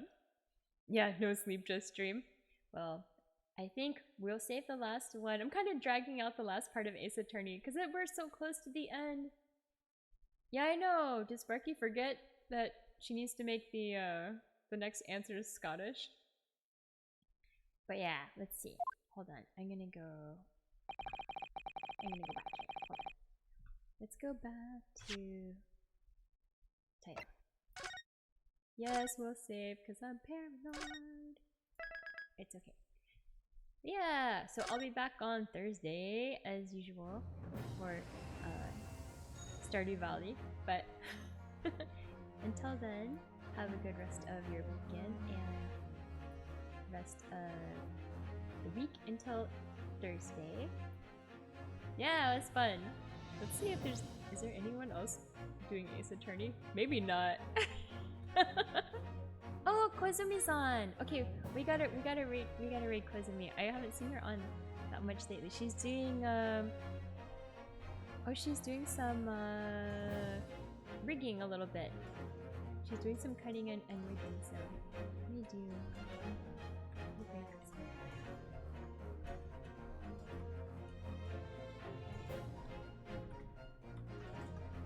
yeah. Yeah, have a good rest of your weekend. Thank you guys so much for hanging out and like enduring my Super Mario Brothers Italian style efforts. Did my best. And then yeah, have a good time and I'll see you later.